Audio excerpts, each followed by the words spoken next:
This new. Thanks, Sean. It is, Did you yeah. have They're this they're out? not just barely handed out. New stuff. So good at reading on the fly. Didn't hear whether or not Jason was gonna be here.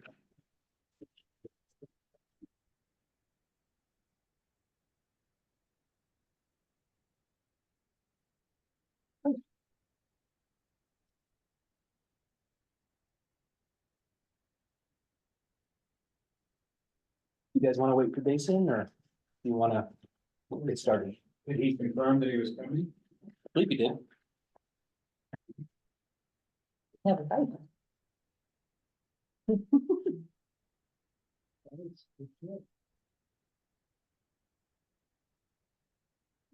Commissioner Wilson, we didn't see you. I know, but I'm back now. So thank you all for putting up with my Zoom participation.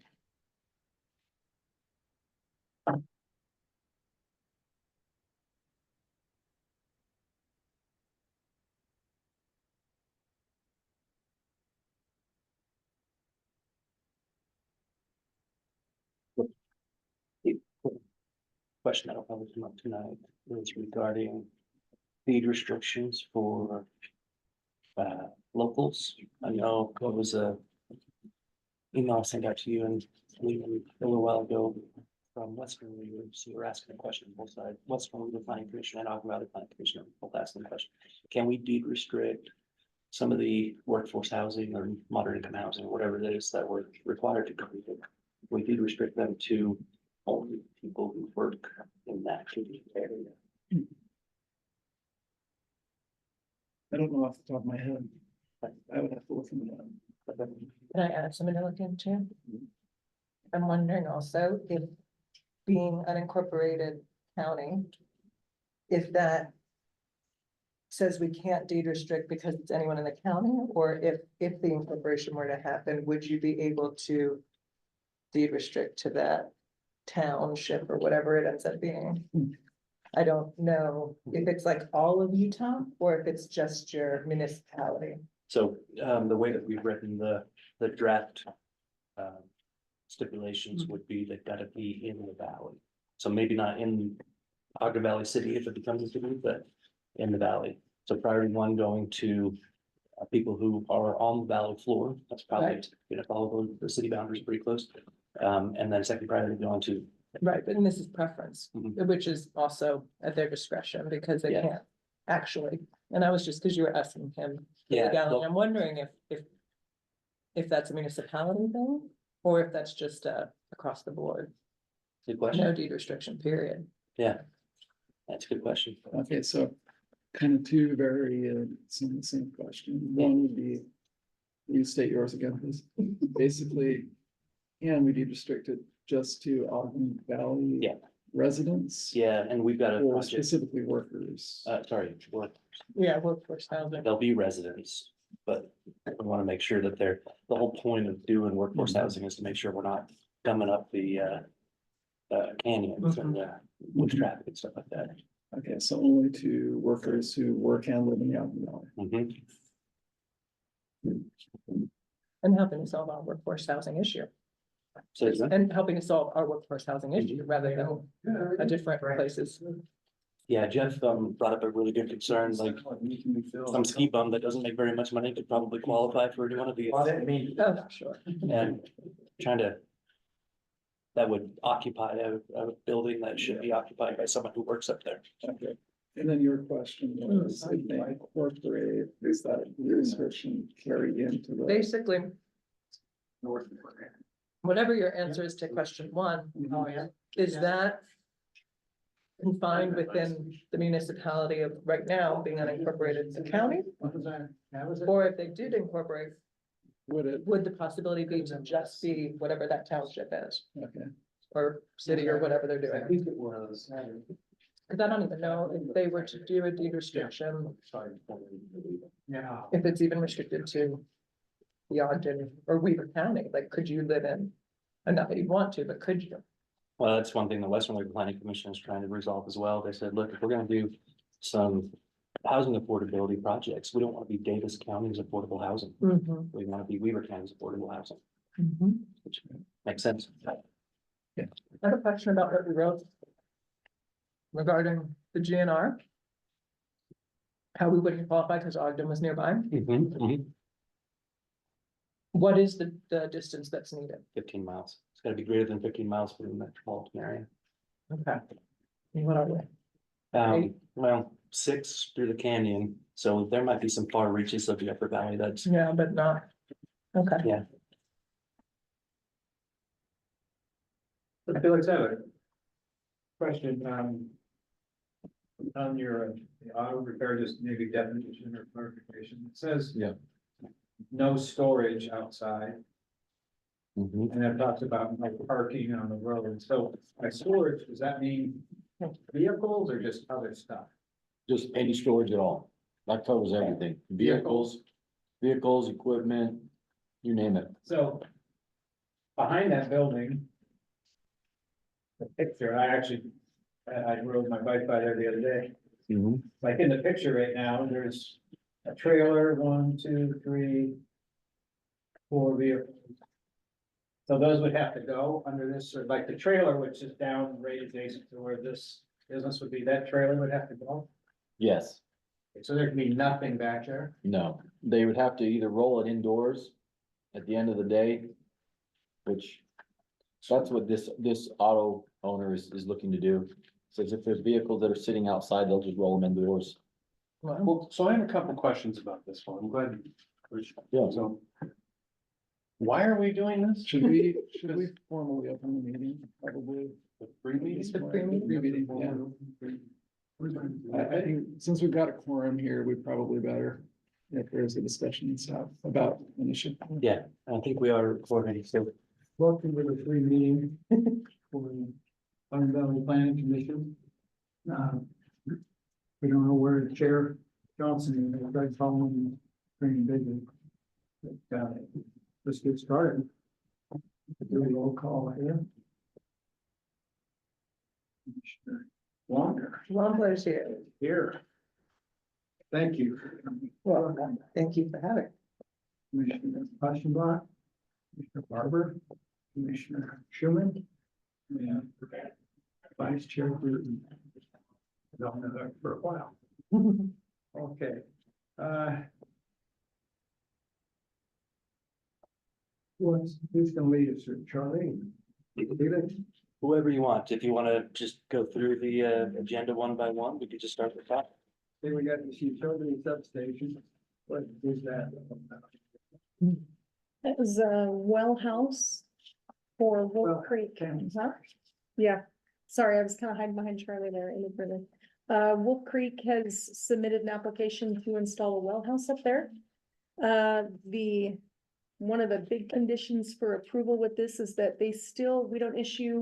we cannot legally issue conditional use permits for parcels of land that are not considered a lot of record. They are currently going through a subdivision process at the same time for this parcel. So we're recommending approval, with one of the conditions being that we don't issue the CUP until the subdivision has recorded. And where is this gonna be located? This is located up at 5675 Elkhorn Drive. Can I ask for clarification on the applicant? This isn't Wolf Creek Water and Sewer, right? This improvement district, is Mhm. this This is, I'm a little bit confused now between all the water boards and then there's supposed to be like a larger This is Wolf Creek Water and Sewer. improvement district. Mhm. And is that the same as Wolf Creek Water and Sewer? Yes. Okay. Mhm. They don't own the land quite yet, and so that ownership will change as it goes through the subdivision process and records. All right, this is the organization that Miranda Menzies heads. Okay. Yep. Is it hard to keep track of Okay, 87 water companies? yeah, and then the proposed larger things that were discussed at one point. Yeah. Okay. So they want to well house. They're doing a well house. They are, from everything that they've shown us, they're adhering to landscaping standards, to architectural standards for this. This will have a public right of way going through this subdivision, ending in a cul-de-sac eventually.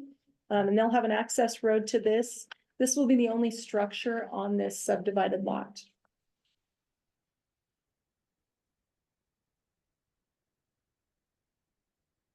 And so they don't own the land, but But they that's a will. condition. Mhm. We talked about this kind of, what the outside of these buildings is gonna look like, Mhm. same as all the other ones, as well, they look at it. Actually, I think this one actually looks a little bit nicer than some of the other ones. They've got some board and batten along the top.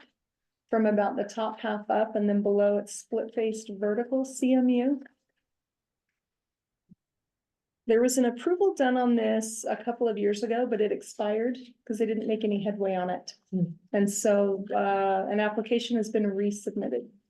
Did they not make any headway because they didn't get the subdivision approved, or why didn't they make headway? I couldn't tell you why I wasn't over that application, but for conditional uses, you have 18 months to move on that, to act on that, or else the approval expires. Any other questions on this? Okay, let's move to the next one. Is that the auto shop? Automotive. Yeah, yep, I'm running this application. And, this came in from a person who was currently operating a shop. I believe it's in Layton. He wants to move up to Eden. And his business name would be Eden Automotive. He would occupy an existing building. That's, basically 2550 north. And, right by the Valley Junction Drive there, that little commercial area. And what he's looking to do is just occupy the two west units and do automotive, like mechanical repairs. And so he's looking to get conditional use approval now. You asked, like, why are we doing this? I didn't get finished my question. We had. Yeah. Yeah, The pre, and sorry. yeah, and if there's any questions as to like maybe, you know, why this application is even necessary in this circumstance, or I'd be happy to answer those and just add some more clarity. And this where Sterling used to be, right?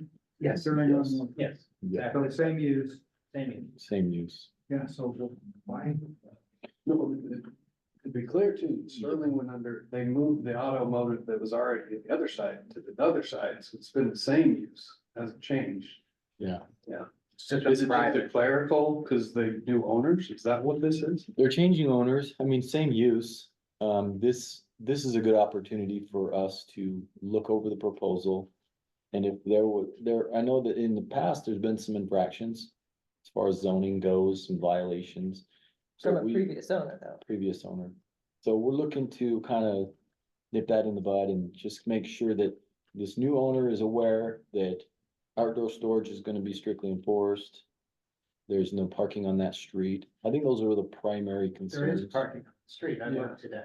Can we Yeah. remove those? Whether or not there's, are you saying they're just not supposed to? Because there's always parking on that street, but is it not supposed to be? We wanna keep that street clear, yes. Okay, because previously they stored cars, people dropped off cars the night before, and it would all just be on the street. Mhm. There So- were a lot of enforcement measures taken against the last owner too. Okay, So that building's owned by the Sunnyfield Farm guy, he does his own automobile restorations there, the stuff you see sitting out back, which is probably right there right now, is his stuff, so does he get special privilege that the next guy doesn't?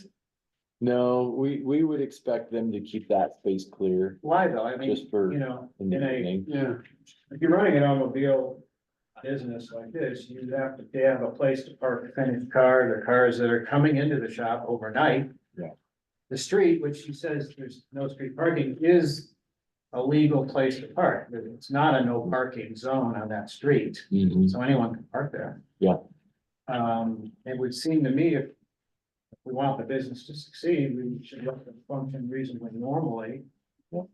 And the So- back area, although that's not very pretty, Isn't a big deal. it's, you know, it's not a big deal. When I go down there, the back is hidden. It seems like you're looking at it from a different direction, but from the road, you can't see what's back there. Maybe, you know, from an adjacent lot, you can. Yeah, I think most of the complaints were coming from people on adjacent properties. So my thoughts on this are in line with what they're saying. It's, first off, like, seems like we're making them go through a lot of hassle that, you know, we shouldn't have to. So I have that comment, but I see the concern. As far as outdoor storage, I don't think that we need that. I think my thoughts are we need to take that out. However, there needs to be something that says we can't park junk cars here all the time. It needs to be like only in process vehicles that are less than a year or something, cause I'd say less than, you know, I'd say left, 30 days. I was just, almost at a week, yeah. something, because, yeah, we don't want, you know, the old Corvette on blocks for a year, but we do want them to be able to park cars there that are in process or waiting for customer Or pickup. dropped off the or- night before. Yeah, I waiting mean, for one Parts, person. it seemed to me, Yeah, they it's take the gonna car take in the some time. afternoon, they're looking for parts. Yeah, Oh, I can get the parts up from Ogden tomorrow, so what are you supposed to do? Okay, take the car. Yeah, and it seems restrictive to me. I agree, and I think I think we need to open this up more than these recommendations, that's the way I see it. Not that, I mean, I see where you're headed, it's good, the problem, we need to change it so that it's. So they can have a business, cause I know that. So I remember there was people looking for automotive space to try and do it, and quite honestly, this is the nicest looking automotive building that there is up there, that's already zoned, right? It's brick, it's nice. It's one of the nicer We need commercial to buildings up do there. what we can to encourage their success, is what I think. Yeah. That minimizes the problem, so. It's not a very large space either, and vehicles are big, so you get a couple vehicles in, if you have to pull them off the street, how many can you work on? So to your point, how successful can you be? Yeah, I mean, I mean, from a size, it's fairly big, but we need them to have as much as they possibly can, I think, right? And if you're having to, as a business owner, if you were having to bring them in and out all the time, it adds complexity and risk, so you're scratching the car as it comes in or going out. Where if it's like, oh, I'm moving it out till it can get the parts and then I'll bring it in versus every night as I'm waiting, so. My thoughts are, we need to reword that to be. Kind of like. We don't want the Corvette on blocks. But if you just shield it. You just put slats in the chain link fence and. No fence. There's no fence, it's a And I street. think that wouldn't look.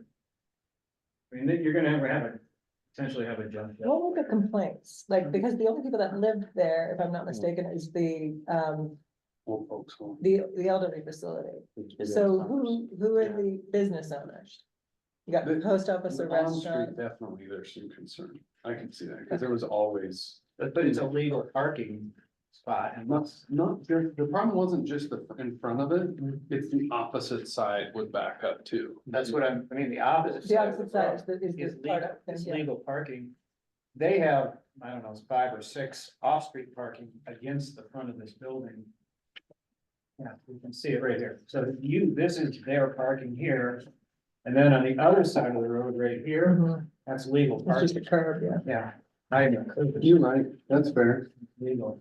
So I would say I that think technically it's the same behind the thing. building, if you say that's only for in-process vehicles or employees. And no vehicle can be there for longer than, pick a number, 30 days. Then that seems reasonable. You won't have a junkyard, they can use it for what it's for. And it makes sense to me. I like that. Is the area behind it just the field, like a kind of, so what about the possibility, and maybe this is too cost prohibitive, I'm not familiar with how much it costs, but what if we put a parking lot back there? So they can park. I don't think they own it. There is a Oh. it is a parking lot. No, behind the building, I think it's a field, isn't Yeah, it? it's somebody else's property. Oh, it is, okay, it doesn't belong to the building. And even if you put a parking lot, it wouldn't change the reality that I you don't- don't want a junkyard. Yeah, I think that's their problem to decide. I think No, we should, I just think we need to allow some Okay. of the parking. I And don't. if you make that provision in-process vehicles not over a certain amount of time, can you make it for that whole piece of property, not just that last two bays? Cause you've already got stuff, you can tell right now, this blue car is on flat tires and it's just, It's probably not moving anytime it's not soon. moving. So if it's good for the last two bays, it ought to be good for the other four bays. I don't know that we can retroactive, right? That's true, that might be kind of tricky, That would depend on enforcement of the current ordinance. yeah. I read somewhere that the valley is supposed to be rural. Where was that I read that? And now we're trying to make it like showplace downtown Park City or something. So, I mean, define rural No, no. context. I think we're all on the same page. We wanna open it up. We're just trying to say. Right, but also, I mean, I think some people just don't want a junkyard, and if everything's on blocks, it doesn't.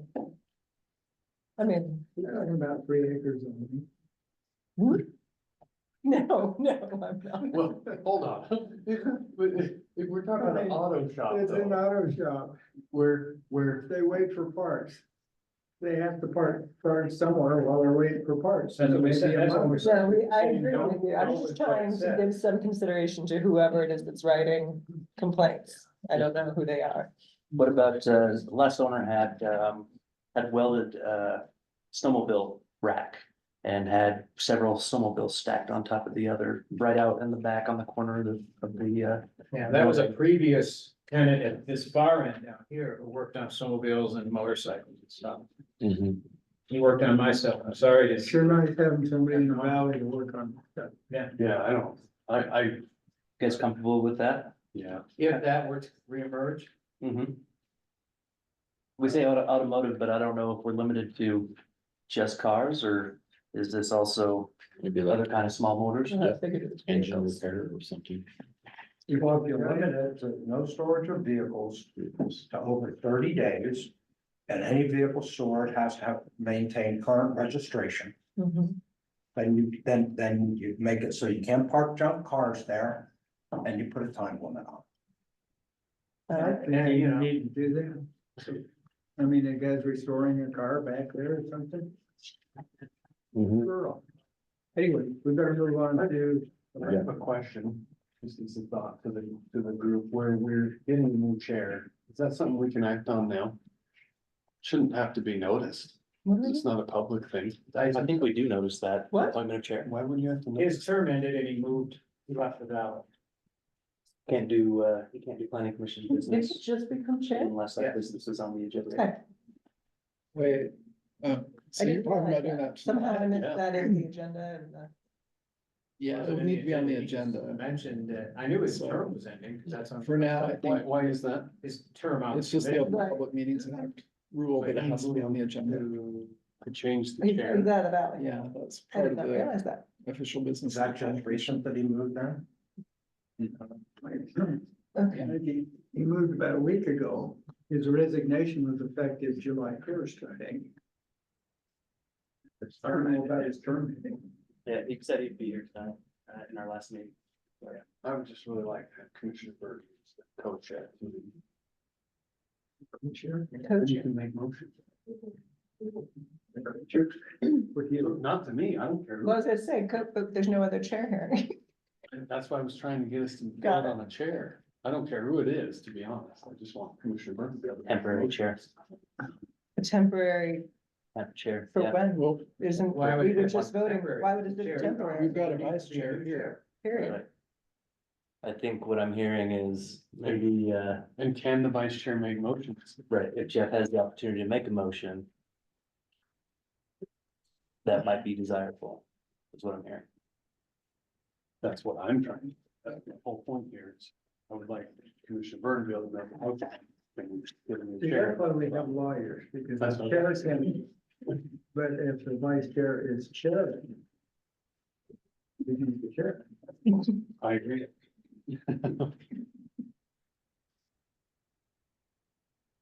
We had the last one is Cowboy, everybody kind of familiar with what we're doing there. Hope so. Any questions for me? Do we have public comment on that tonight, or did we already have it? We already had a public hearing. Doesn't mean, I thought we did, but doesn't I mean they think, can't accept more. right, I just didn't. Okay. Are we gonna conduct in here? Are we going any other room?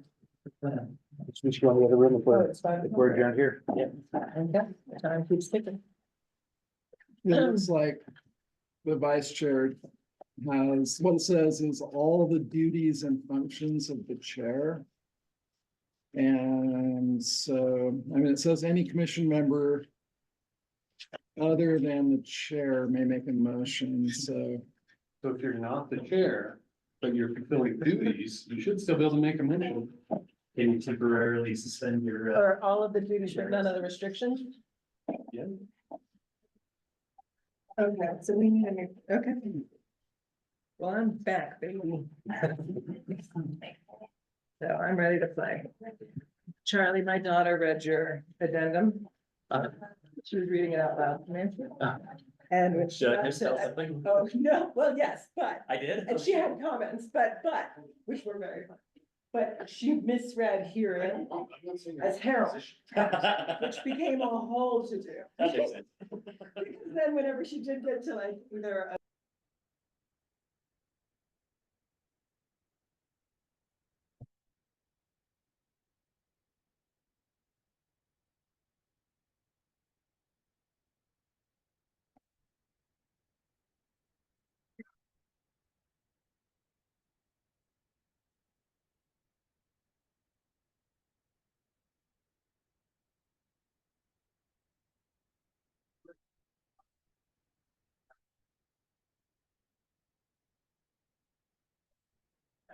I did not.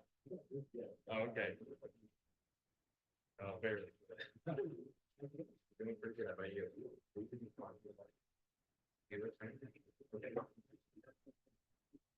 I kind of heard, which I appreciate. I listened.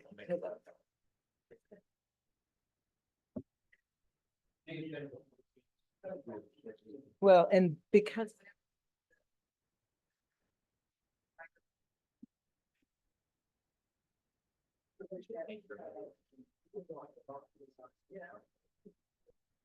Some people. All right, I appreciate it. Thank you.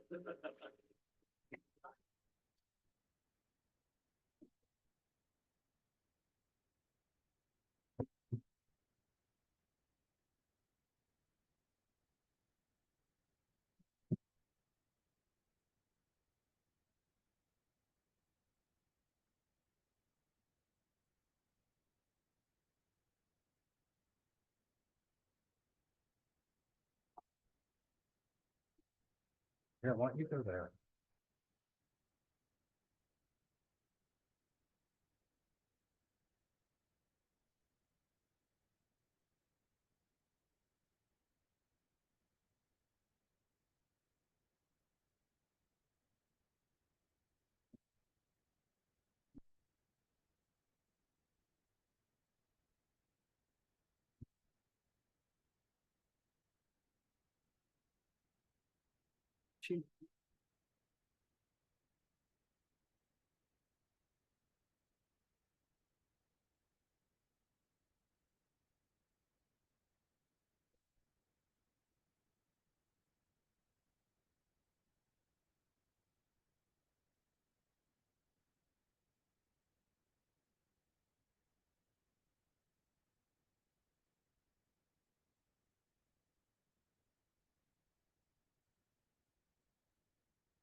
Okay, we better get started. Apologize for starting late. This is the regular meeting of the Ogden Valley Planning Commission. I am Vice Chair Burton. We have Commissioner Schuman, Commissioner Hassenbaugh, Commissioner Waltner, Commissioner Barber here. We have a quorum. And we're not sure where the chair Johnson is, but he's not here. So we'll proceed. First thing we'll do is Pledge of Allegiance. Stand with us. I pledge allegiance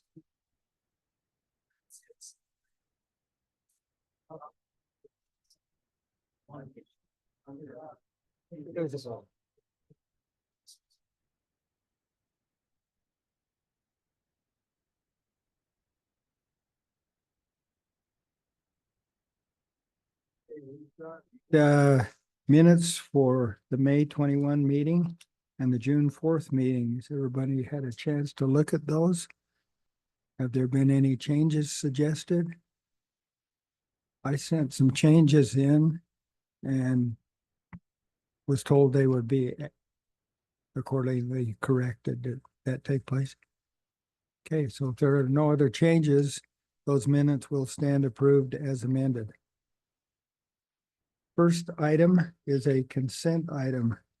This is CUP 2405. This is item 2.1, request for approval of a conditional use permit for a public utility substation that will house a well pumping facility for Wolf Creek Water and Sewer Improvement District. Tammy will lead us through this. Tammy.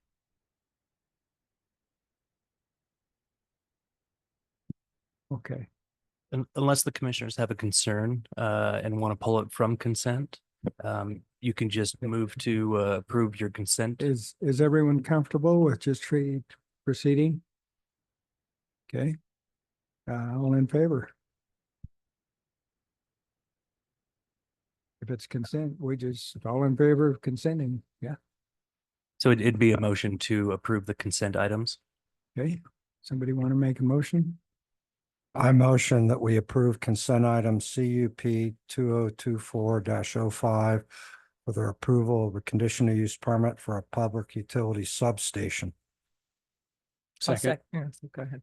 Okay, we have a motion and a second to approve the consent item. Any discussion?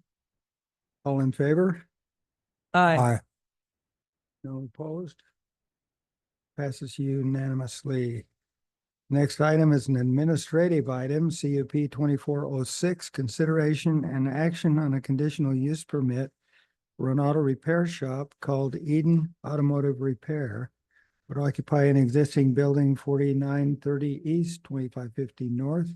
Eden, Felix is going to lead us through this. Yes. Good evening, commissioners. So we have a proposal before you for a conditional use permit to occupy the two westernmost units in the Sterling Automotive building. And the owner or the business owner that would like to occupy, his name is Brian Probst.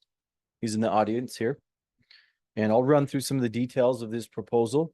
And then we can take a break if we need and ask some questions of myself or the applicant and get things worked out. And so here's a picture of the building there. It's built fully functional, ready to go. This building is equipped with the safety measures and basically the things that you would find in a standard auto shop. And here's a photo showing the front of the building, showing how it currently looks. This is a recent photo. This is as recent as even last week.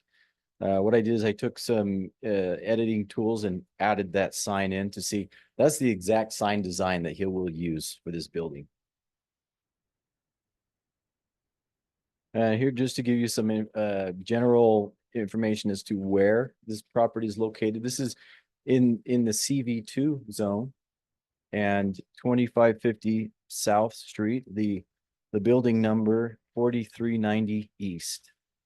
Again, this is a conditional use permit for an auto shop where they would be conducting auto repairs, maintenance, and auto part installation. Some of the standards that would apply to all conditional use permits: standards for safety, infrastructure, and amenities and services, standards related to environment, standards related to the current quality and characteristics of the surroundings, standards related to performance, standards generally, and voluntary contributions that could be added, that could be volunteered by the applicant. The design review is also part of this review, and with design review, we look at traffic, safety and congestion, outdoor advertising, landscaping, building and site layout, utility easements, and other engineering questions, or any prior developments that, any prior concept plans. Moving on to staff's recommendation. So after reading through the applicant's narrative and getting a good understanding of what is going to be taking place inside this structure, the staff has put together some recommendations. Now, in the pre-meeting, there was some interest from the planning commission to alter some of these conditions, which is perfectly all right. You can see I have them listed here. Outdoor storage is not permitted. On-street parking is not permitted. All existing outdoor storage in the rear of the structure shall be cleared. The applicant must obtain a business license before commencing business operations. All waste, automotive fluids are safely stored and disposed in appropriate facility.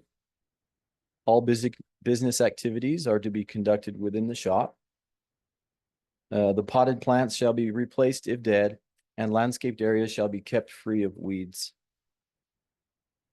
And that pretty much concludes what I had, just running through the basics. Any questions for me or the applicant? We talked about changing some of the outdoor storage wording where behind the building it would be permitted to store in-process vehicles as long as they're legally registered and not there for, say, over 30 days. We also talked about parking on the street as long as it's in a legal parking zone. So do you want to come up with some county efficient wording for that we could put into a motion? Can I make a suggestion? He's a business owner. You said he had a shop in Layton. I believe so. Let's ask some questions about that. Maybe that can help. We can meet in the middle that way. Please. Felix, I got a couple of questions. Our staff report that we will be referring to does not contain two of the conditions you've listed here. That's correct. And I actually went on a site visit yesterday with the code enforcement officer, Iris, and she brought those things up as maybe a possibility. So I just put them on, at least they're on record. You can consider them as conditions added to what we already have in the report. Okay, and this business activities are to be conducted within the shop. Why do we have such a condition? That one came about because I guess there was an occupant or a tenant here in this building that was using an RV, like a camper trailer, for maybe to store business related documents or something like that. That was obviously not permitted. So again, just suggestions for adding something like that. So would that prohibit me from going over to this shop and saying, I got a dead battery, can you give me a jump? They'd say you have to go inside the shop to get your battery jumped. I guess it could. Yeah, that would be an unintended consequence. So So that maybe not the best wording though. maybe but that one could be considered. yes. Okay.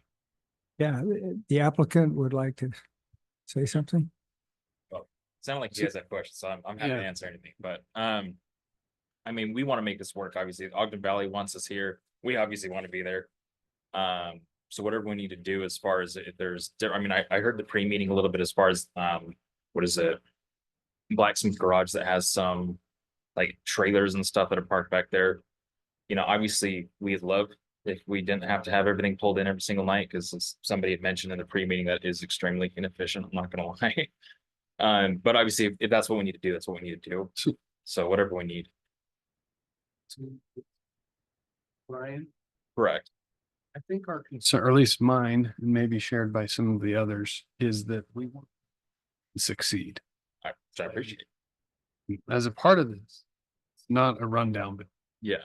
nice building, and we make sure that you can operate, you know, with your cars dropped off in process, you can have them in the back. We know that sometimes things take back orders. Yeah. You need to be, It happens. your people need to be working.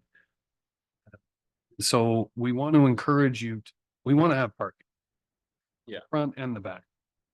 there's some concern that will, the old saying of the Corvette on the front yard. And that's what we want to say. How can we, so as a business owner in Layton, what could we say that is a meet that would say, all right, what's how, because maybe 30 days isn't long enough for some of your projects. So say it must be registered is hard too, because you might be working on an old collectible car that you don't want to register until it's ready. And so what's something that we could say that would encourage you and your operation to not put an old Corvette up on blocks but yet be functional? Yeah. I mean, 60 days is probably plenty. I mean, there are times where you have to tear like the top half of the motor off and send it to a machine shop and they're going to have it for 2-3 weeks. So in situations like that, yeah, you're right. It'd be extremely inconvenient to push this car in every single night. I don't really see situations going past 30 days personally, but an extra 30-day buffer would be nice. And we're not doing any big projects. We don't do body work. We don't do anything like what the neighboring shop does. That's all kind of their expertise and their work. So we're not going to have anything long-term. We don't have any interest in repairs like that. So you think 60 days is reasonable? Is that what I heard you say? to me, that's more than plenty. So And the idea here is just that, say, you sell the business, we know you are well intended, but someone comes in who's not and doesn't manage it well. And then we end up with lots of unsightly mess. problems because we can't enforce it. So the idea is to meet in the middle is the idea. I mean, if you want to put wording in there that states, vehicle has to have all 4 wheels on it, it has to be mobile like it, because that's, in all fairness, if you're going to rip something apart, you can't, it's not, you can just drag it on the ground, without wheels on it outside and leave it there. So it would have to be semi-mobile. There would never be anything on blocks, anything like that. So, but I mean, you're right, sometimes there's back orders that take a few months, but situations like that are a lot fewer and far between. So I'm not too worried about that.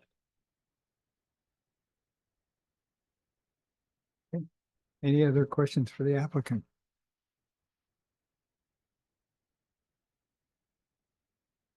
Okay, thanks very much. Okay, I appreciate it. Thank you. I have a question in regards to the one photo. Yes. One photo in the rear shows, looks like an old Fiat with a flat tire, another car with its hood propped up. Who owns those cars? They're not a part of Eden Automotive, are they? So everything that's currently there.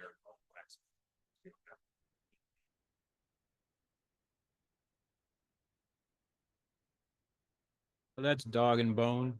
They own the building and blacksmith garage and Sunnyfield Farms. And So regardless of what we do with this applicant, those vehicles are pretty much going to still be there. it's a question for the county. And enforcement, I'm guessing, will be able to distinguish between. Yeah. Yeah, definitely. I mean, something like that where you have these classic cars that are being restored. I'm not sure how Iris has been enforcing this because there are specific restrictions as to outdoor storage.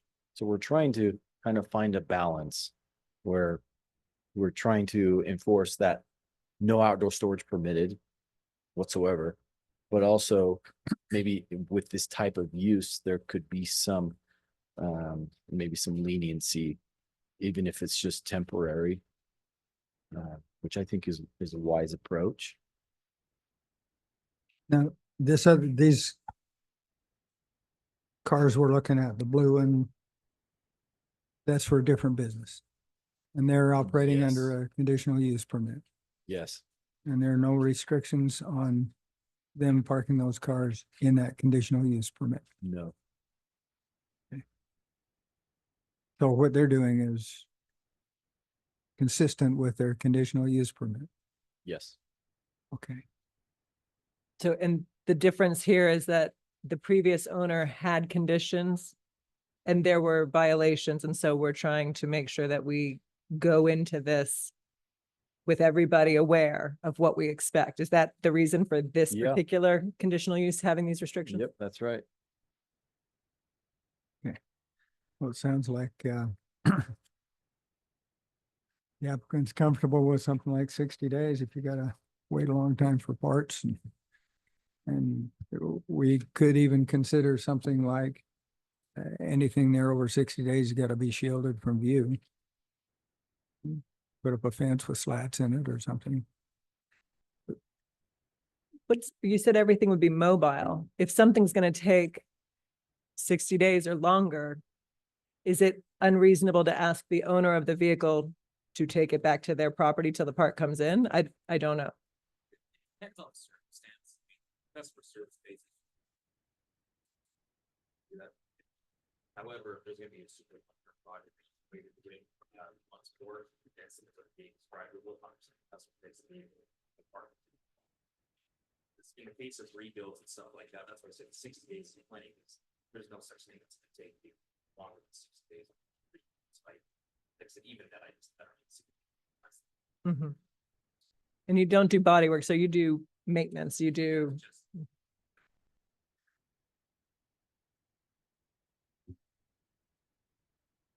One of the staff recommendations is all existing outdoor storage in the rear of the structure can be cleared. So if the things that are stored there aren't under the applicant's control, how can we make the applicant do that? Yeah, so that would be tricky. It would take some coordination with the other business owners. And I think that would definitely be a tricky situation that code enforcement would have to get involved. And make But- sure we wouldn't put But I that, don't understand, we please. wouldn't put that burden on the applicant. Yeah, but if it's the current person who's storing it there, if that's not a part of their conditional use, Yeah. how can putting this in someone else's conditional use force that other person to clear their things out? Yeah. I'm lost. Separate businesses, there's separate leases. That's essentially almost like a condominium. They have 6 doors, Right. 6 bays. So what this applicant is doing is separate from what the other 4 bays are doing. Mhm. Is that right? Yes, and so where it talks about existing outdoor storage shall be cleared.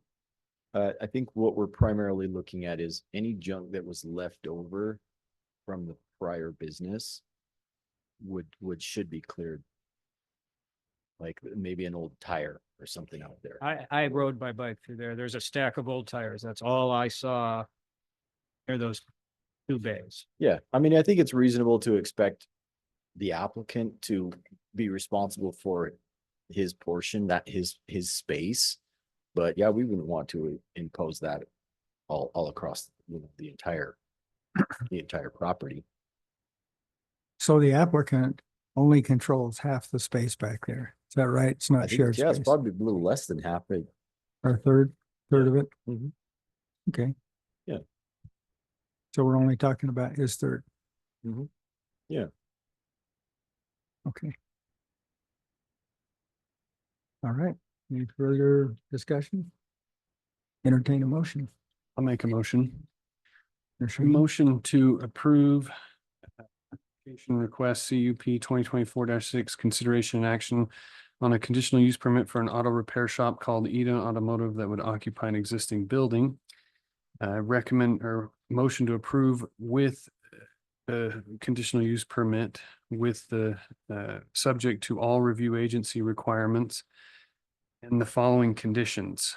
The applicant must obtain a business license before commencing business operations, and all waste automotive fluids are safely stored and disposed of at the appropriate disposal facility.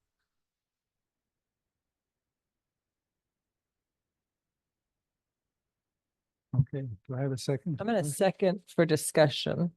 If I can do that. I just wanted to ask, since they weren't in their packet, but they were up there, did you want to include anything about these last 2, the business activities need to be conducted within the shop where the potted plants should be replaced? No, okay, My motion is not. okay.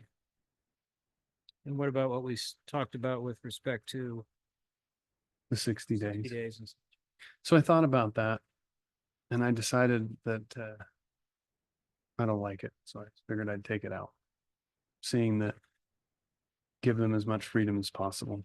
But I'm open to that if that's the way you feel. If everybody agrees we need 60 Because days. as I read it here, then they could store, there's no storage, no on-street parking when No, I only recommended the two. I didn't say the following, only those two. I crossed everything else out, which would not require, it would allow outdoor storage and on-street. So let me repeat the motion and then we'll see if we can get a second. If I understand the motion correctly, it's we. Yeah, my second stands. I just had a question. I second his motion. Okay, all right. So the motion been made and seconded for approval of CUP 2024-06 based upon approval of all appropriate agencies and upon the following conditions. The applicant, number one, the applicant must obtain a business license before commencing business operations. And number two, all waste and automotive fluids are safely stored and disposed of at the appropriate disposal facility. Those are the only two conditions. Other conditions set forth in the staff report, the staff recommendation are not included in this motion. Oh, we're clear on that. Any further discussion? Chair, if I may make a comment, the commission should know that there is an ordinance that's in existence regarding outdoor storage in the zone. And so that would be what would be applied to this property, the same as any other property. It would be treated just like any other property based on that motion. And that was the intent of your motion, correct? My motion. Okay. I don't want to make any special requirements. That's my intent. Right. And so I just wanted to, I don't want anybody to infer from this that there's no outdoor storage requirement. It would just be governed by the outdoor storage requirements of the zone. So. Okay. And I also assume that this is based on a finding that it's consistent with general plan and. That's correct. Yeah. Okay. Okay. Any further discussion? Call for the vote. All in favor? Aye. Aye. I think I heard everyone's vote. Mr. Barber. Okay. The motion passes unanimously. Thank you very much.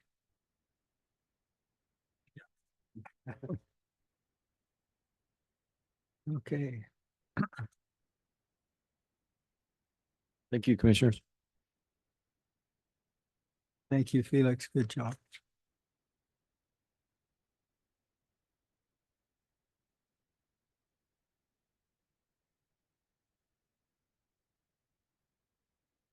Okay, the next item. Legislative item. ZMA 24-05, discussion decision on the Cowboy Partners rezone application, an application to rezone property in the Eden area from AV3 agriculture zone to the FB form-based zone. The presenter will be Mr. Ewert. And the applicant is Chris Zarek, and I understand he's not here tonight, but he has a representative here. Is that? I am actually, I'm here online, but I also have my colleague Lee Dial there in person as well. Okay. All right. Thank you, commissioners. I don't have much of a presentation tonight. I think you guys have spent quite a bit of time talking about this. We've had, I think this is our third meeting on the project. So I just wanted to just make it clear that the memo that we sent out, we've got a list of stipulations in there. If this project does move forward with the recommendation for approval, I recommend using some or all of those stipulations. If it moves forward with the recommendation for denial, I recommend you still move forward the stipulations you think should occur in the event the commission does in turn approve it. They'll at least have some guidance to work with on that. Are there any questions about the stipulations that were put together? So in this staff report, there's some red line, blue line. What is that? So the red line, blue line that you find in the exhibit, in Exhibit A, the blue line is the additional language that has been added to staff's original recommendation. The black line is staff's original recommendation. The red line is are words that were removed from staff's original recommendation. So I just wanted you to see it in the context of how you saw it in the public hearing, and then how it now is being formatted based on your requests and comments in our last meeting.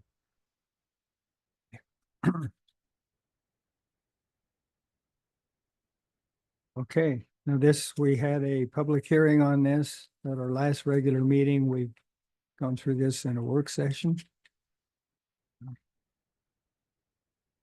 Does the applicant have anything additional to add to what's been discussed already?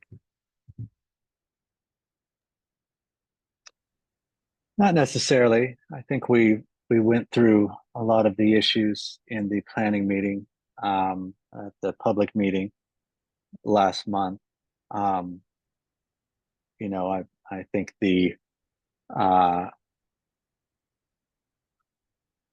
I hope what has come out of this and what has come out of the recommendations from the planning staff and certainly what we can express is that we have put together the general concept and proposal according to our understanding of form-based zone and ordinance as it stands, and the general plan as it sits. We certainly feel like the project is a good fit and follows the Ogden Valley general plan.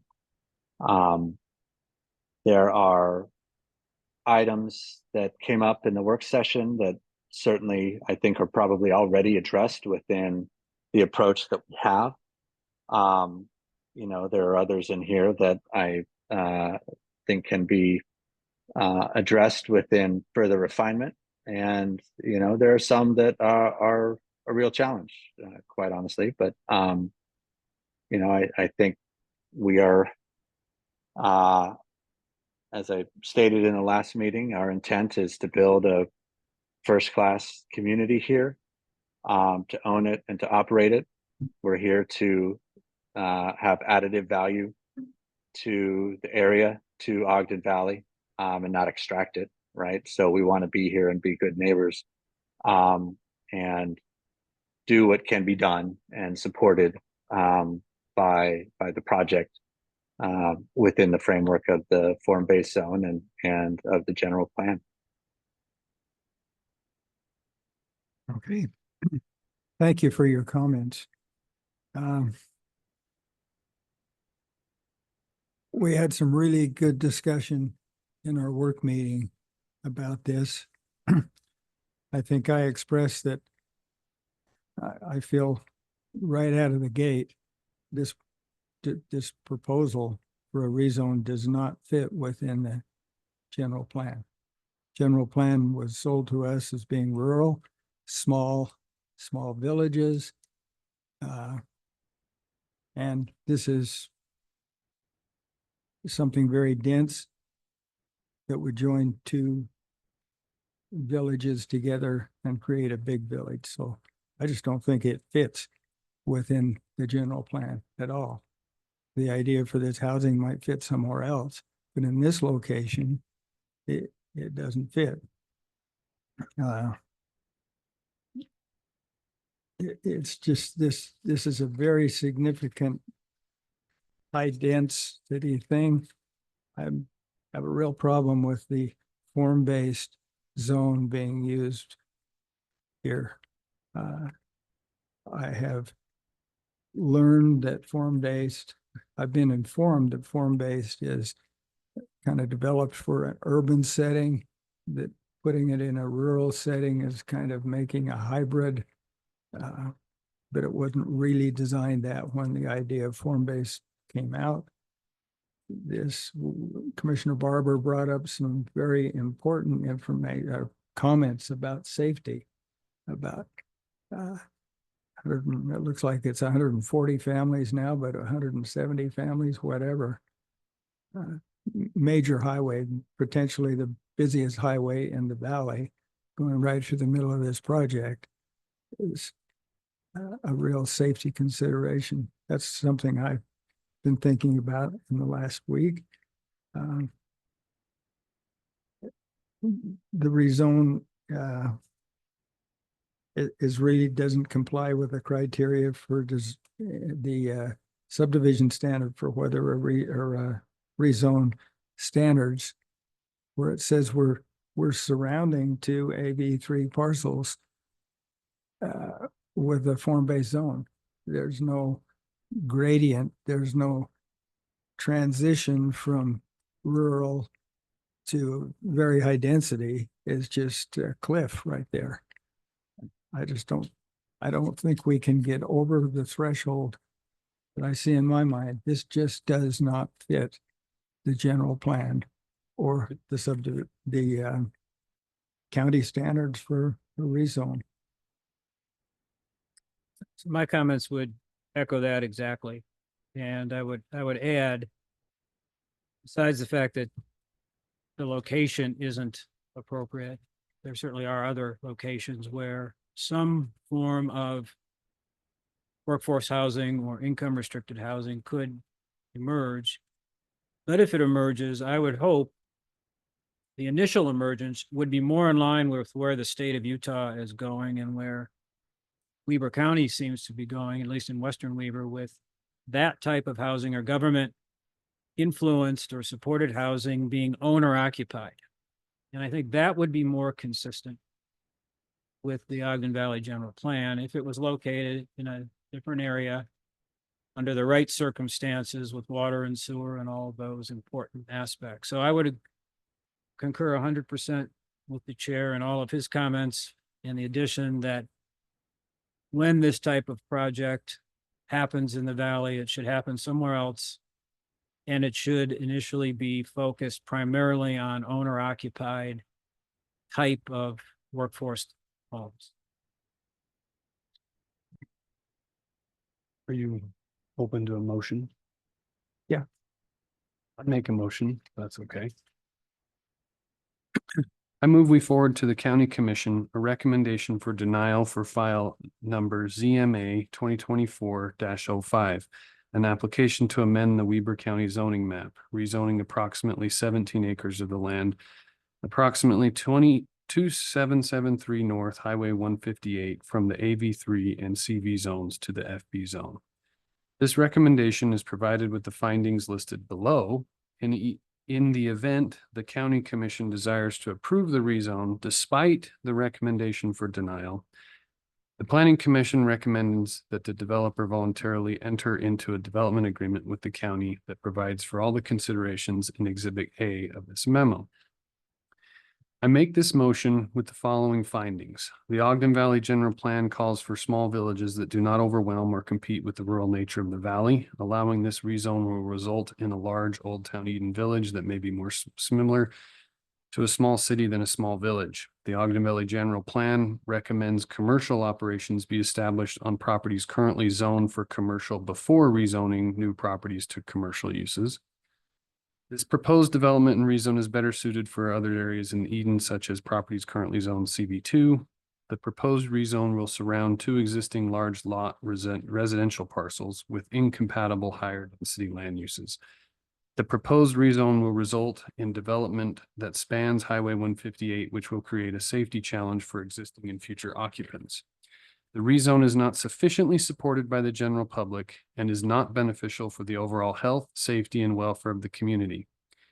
Form-based zoning is a new concept. The mind of the community is not in form-based zoning, so this is all new.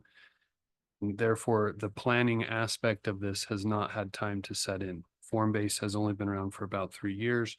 It's not been allowed or not everybody in the valley understands this. And so one of my recommendations for denial is because it is so new, nobody knows kind of what's happening and what possibilities could happen.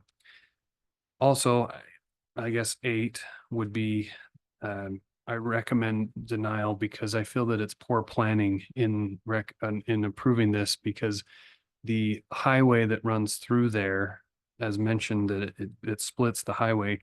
We have an opportunity to plan a space that might have drivable on one side and walkable on the other with what's been approved. So Eden Crossing can be walkable, drivable can be on the other side of the highway, and we can have a major thoroughfare right to Powder Mountain. And if we approve this, we're now creating a mix that causes problems. I think we can do better in our planning to do that than just to say, well, you know, we generally had a map. I think we need to spend more time on that map. Those are my reasons. But could I add two things to that? Do we have to have a second before we can have amendments? So I'm going to talk about this a little later, but before a second is made, the way the rules now read, you can just request that the person who made the motion agree to an amendment. It doesn't have to go through a formal process. All right, so I think I'll agree, yes.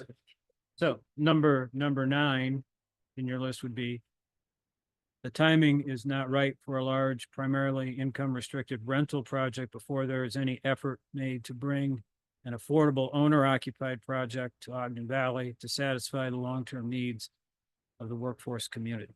Absolutely. That's number 9. And then number 10 would be to include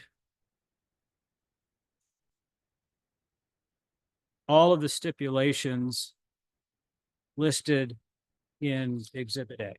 That's in there. I already have that in. You already have it. Okay. I mean, if we're discussing it, I don't know how I feel about it because I don't love the idea of saying, well, we're against it. Right. But So if you do, but I guess let me rephrase that. In where you said to include the stipulations, include those stipulations with respect to this, any other income restricted project that may come into the valley. So we're saying that these stipulations are sort of universal and would not necessarily apply just to this project, but if another one came along, these stipulations could be a starting point for another development agreement that might come. So it sort of memorializes these in future for these types of projects. I guess Charlie, if I'm hearing what he's asking correctly, if I can, would that be more asking to move these type of requirements into like an ordinance section so that is that kind of what I'm hearing? That's actually something I'm brainstorming myself right now as I'm hearing this. That might very well be something we could do. We could always have it on the list of our default go-tos for future development agreements if we want to do that. So is it safe? So if I can rephrase what he said, and tell me if you agree, to add the stipulations in Exhibit A to an ordinance for low income. Is that something that can be done? And is like that would be part of the recommendation, I guess. Yeah, so make it part of the recommendation, putting a stipulation or a requirement on it. I mean, the county commission will take it for whatever they want to take it for. But yeah, we'll certainly communicate it to them, let them know that that's the request. Then yes, That's consistent with what I said. Yeah, I would agree. Well, then I'll second your motion. Okay, we have a motion and a second.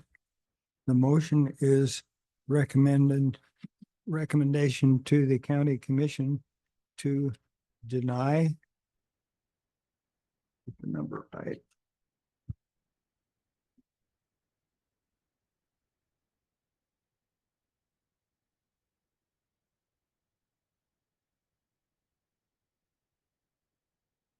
For denial of legislative item 4.1 ZMA 2024-05 discussion or the application of Cowboy Partners for a rezone application, the application to rezone property in the Eden area from AV3 to the FB home-based zone.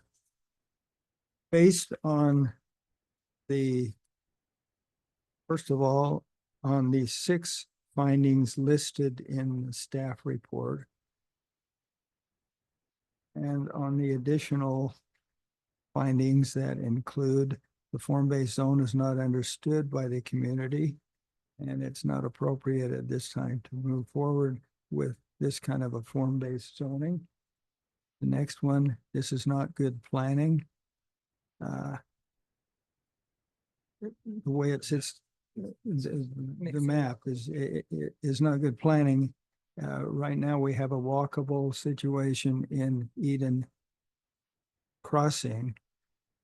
The main thoroughfare up to Powder Mountain goes on the drivable on the wet side, and we would be interfering with that situation, making it worse. Is that correctly stated? We have an opportunity to create drivable, and we're causing, if we prove this, we are losing that opportunity because we're merging two. An additional finding that the timing on this workforce housing use is not right. There is without first trying to bring owner occupied type workforce housing to the valley, which is being promoted by the state, pushed by the state. I think we need to clarify that in your, and as it's being written. What I liked most about what that is, the separation between a rental versus owner occupied. I want to make sure that's emphasized. Right. And that the planning commission finding is that owner occupied workforce housing is preferable to rental housing. Okay, for many reasons, probably including that it promotes home ownership and long-term residence. Okay.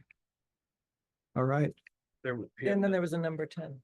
was the number. Now, that was, Well, there was 10 about. 10 was the exhibit A becoming a default. yeah, And what is, Exhibit A becoming a default or added as a board, Considered ordinance. exhibit A, the the stipulations. stipulations. Stipulations for low and considered for. I think it should be similar Oh, to it is exhibit Exhibit A. A Okay. because some things in A If- are very specific, so similar to okay, so exhibit A. this isn't a finding, this is part of the motion that if the county commission deems it appropriate to approve this rezone, that the planning commission recommends the exhibit A language be included in that development agreement. Or any other. And all going And forward. all such development agreements going forward. Right. Just so I'm clear, Chair, is that the entire exhibit A or just the portion of the exhibit A that talks about the deed restricted housing? Entire. I like the entire.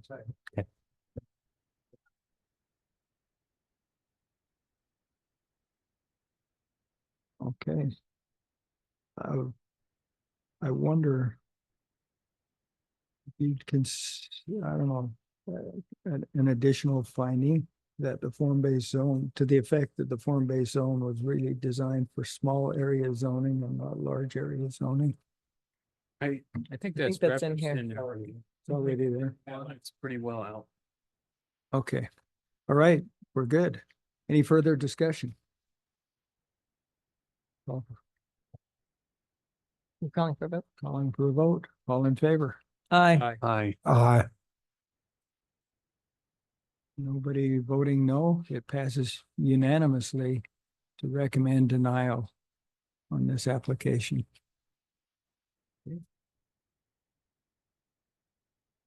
Thank you. Charlie,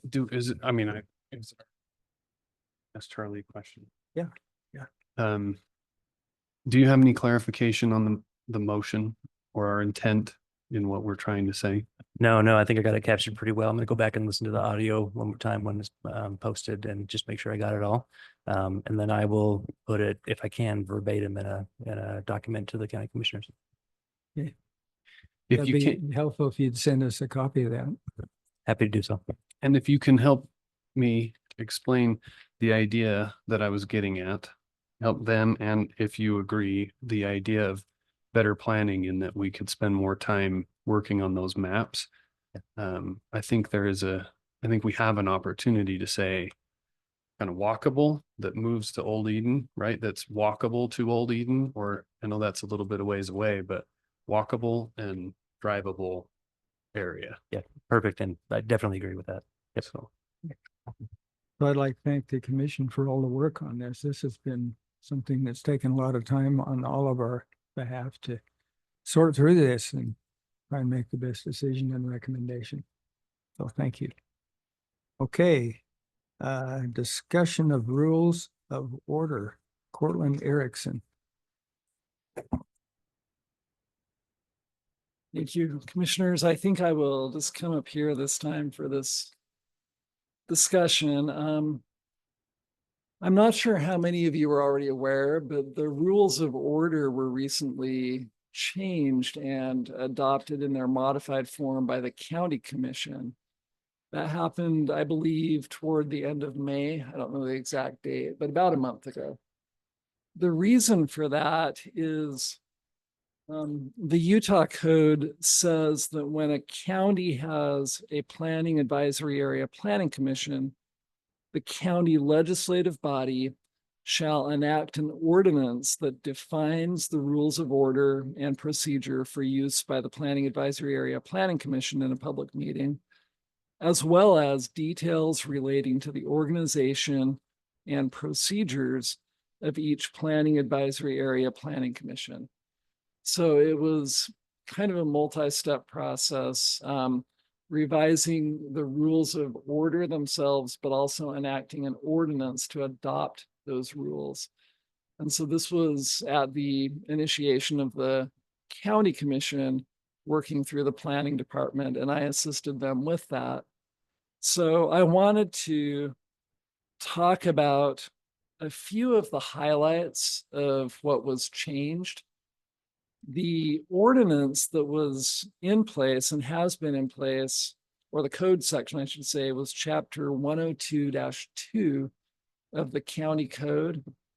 And some of the changes that the county commission requested on that included the following. They added a requirement for regular attendance, which states that missing 3 or more planning commission meetings during a 6-month period shall be considered grounds for removal from service. If that does happen, the planning staff has to let the county commission know, and then the county commission at that point has the discretion to either remove the planning commissioner for that reason or to not remove them. They also wanted a provision in there saying regular in-person attendance is also expected when planning commission meetings are held in person. They wanted to allow up to 2 times per calendar year attendance via video conference or telephone or other electronic means. If a member requests permission to attend meetings electronically more than twice in 1 year, the planning division director shall communicate the request to the county commissioners, who shall decide whether or not to grant the request. So that is another change that they wanted made. Another one I highlighted that the county commissioners requested was to require before the planning commission recommends or makes any recommendations for modifying the general plan to before doing so, the planning commission shall obtain the consent of the county commission to ensure that resources are available and are prioritized appropriately. So can you explain that one? I don't think I understood what you were saying. Okay. So before we ask if we can do something, we then have to ask if there's money to do it? It says the planning commission shall review the general plan and make recommendations to the county commission as deemed necessary to keep the general plan current with changing conditions, trends, and planning needs of the county. Before doing so, the planning commission shall obtain the consent of the county commission to ensure that resources are available and are prioritized appropriately. So the county commission wanted the planning commission to check with the county commission before making any recommendations on changes to the general plan. Does that mean you have to ask before you review it? What you said is could you read that again? And then Yeah. tell me how it impacts the responsibility to review. to read it again, the planning commission shall review the general plan and make recommendations to the county commission as deemed necessary to keep the general plan current with changing conditions, trends, and planning needs of the county. Before doing so, have to get the consent of the county commission. So that is,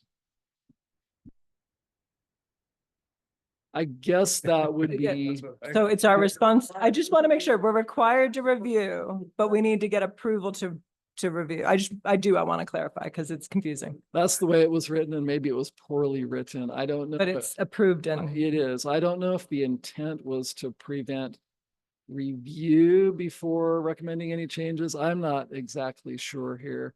And yes, I'm the one who probably wrote that sentence, added to the ordinance after getting the direction from the county commission. So you can blame me for the poor, unclear wording on that as to whether or not it means before review or before making a recommendation. So if you wrote it, then you clearly understood what they were trying. That's saying we shouldn't make any recommendation. They think we should make a recommendation. What is it that they're trying to tell? I could offer a little It- understanding. Yeah, I believe it was to not, to not make any formal recommendations to the county commission without first checking with them to see if that is the way they want you to spend your time. But go ahead, Charlie. And that part's it. So they're thinking about staffing resources, county resources, and because they are the executive, legislative combined branch of the county, they want to make sure that resources are being spent appropriately.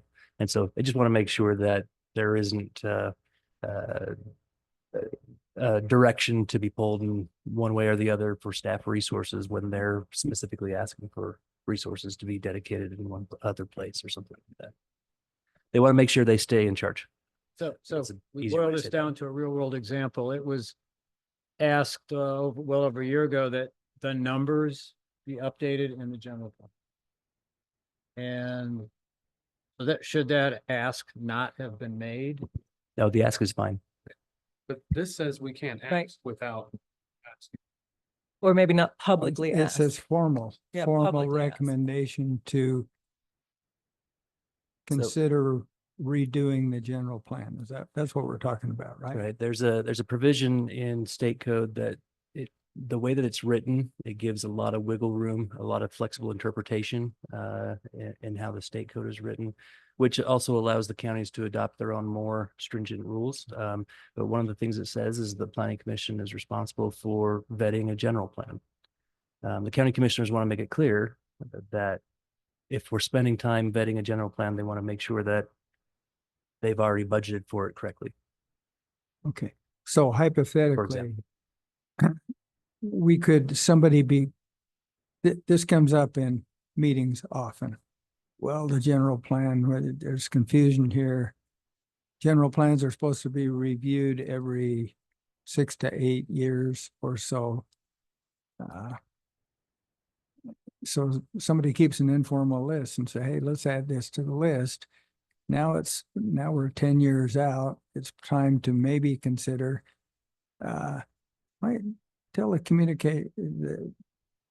just communicate with the county commission and say, here's our list. We're noticing there's a lot of things that are kind of outdated. Maybe it might be time for you to consider requesting us to That's right. get involved. But And- that's and- all it is. And those requests can come on an annual basis if you want them to. Yeah. They just want to make sure it's clear that they're going to set the direction. You just went through a general plan for the West, Western Weaver. Mhm. and how long did that take? We started before they filed for incorporation back in 2018 and then pushed pause while they were running through the incorporation process. Didn't get anything adopted until 2022. So it's a big deal. I think the one in 2016 took a year or more 2.5. with a lot of resources. So what they're saying is maybe But they're don't asking, make a formal request that puts us on the spot if we don't have the resources. Let's get the information we need, and at some time it is going to be appropriate. Is that kind of, Sort of. So the way the state code is written is it basically says that they've got to take any recommendation given by you guys and take action on it. And that's the way it's written. And so where they're trying to maintain control over the administration, over the purse strings, all that. They just want to make sure that they've already signed off on the work that's being done. It doesn't mean by any means that a planning commissioner cannot call a county commissioner and ask for a change. Doesn't mean that a planning commissioner can't ask the director to ask for a change. All those things can happen. Yeah. It's just, if you make a motion that the general plan is now abolished in this meeting right now, I have to, by state law, take that to the county commission for a vote. They would request, and this rule would say, ask them before you spend a lot of time and resources on things that they're not comfortable paying for. Well, this is, I mean, that's not what he read. Right. read the words again. would you But hold on, please? so it says we are responsible to review and make recommendations. Only if But they they've tell- added that we are not to do it essentially publicly without checking to see if they have resources to do what we're asking. How do you know what to budget for in the future if people don't ask that things get done? And with it being public, it's in public record, that's helpful. And when you say that they're required to take action, is action actually doing? I've never known that we had control over the county commission. I thought we were simply a recommending body and they get to say yay or nay. And one of those yay or nay can be, we don't have the money for it. And that's their action. So this is adopted, so we're going to live with it. It seems very odd though, that we're responsible for something, but we shouldn't do it without getting permission first. Is it fair for me to say no comment? I gotta tell you, I'm responsible for a lot of things. I have to get consent and permission to do the things that I do. It's You just, are an employee. So Cortland, It's true. just so we leave on the, can you read the wording again and then we can move on? The planning commission shall review the general plan and make recommendations to the county commission as deemed necessary to keep the general plan current with changing conditions, trends, and planning needs of the county. Before doing so, the planning commission shall obtain the consent of the county commission to ensure that resources are available and are prioritized appropriately.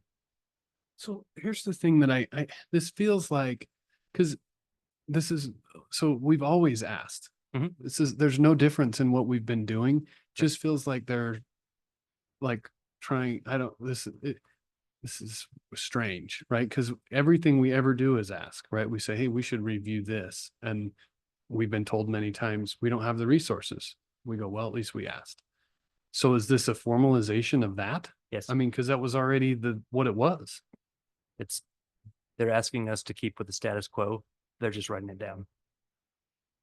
It's what we've always been Doesn't doing. sound like it. So maybe informally, we could ask Cortland to take the wording to the county commission.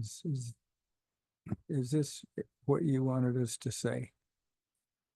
I would, if I can pass the buck, maybe say the planning division ought to be the one to take that to the county commission and To the see county? if that is what Yeah, they really to say, is it- intended. Happy to. We're a little bit, we support whatever they wrote because they're the legislative body, but we're not sure the wording represents an idea that we understand. You're saying you need more direction or clarification as to what's. Clarification on what they're asking us to do. Yeah, it feels So- like the planning division is putting in something to keep us from asking the planning division from asking the county commission. Oh, I didn't realize that that's what it sounded like. No, this was directly requested by commissioners to put in the bylaws. We didn't have anything to do with this. So how do we request? So for instance, if I want to update the general plan right now, is my form of request to put forward a motion to this planning commission to request the Weber County commissioners to update the general plan? How would I request it? I don't think there's a formal way to do that, but typically I think that, I mean, you would be free to go to the county commission as an individual, but you could work through the planning division and ask Charlie or Rick, ask Rick to talk to the county commission. I would suspect there could be a few different ways to do that. But if if the planning commission as a whole wanted to make that request, then, you know, you could do that in one of your meetings. You could make that request for Rick to talk to the county commission, I suppose. I don't know if there's a specific way to do it. I think that's the difference. What he read, we can still do that.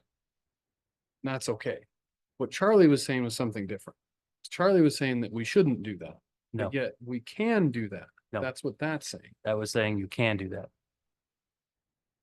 Because you were saying that, that when we make a request, we're allocating resources, but we Because they have to take never action. done, Mhm. other than to request, which is to ask. So we need to first ask if we can allocate resources to do things, which is what you guys do. You guys haven't done it wrong in any way in the past. I don't feel like you have. I think they're just writing that down. In some future, let's say parallel universe, maybe a planning commission said, Rick, you need to go and use your staff to go and do this thing. And Rick went and did that thing, and that thing got through the process up to the county commission. The county commission didn't realize that they were spending all that money on something that they never even gave consent to. That's the challenge. And it is what it is. It was one of the first things that our attorneys told us when I got hired on here, is that we need to clear the work that we do through the county commission first.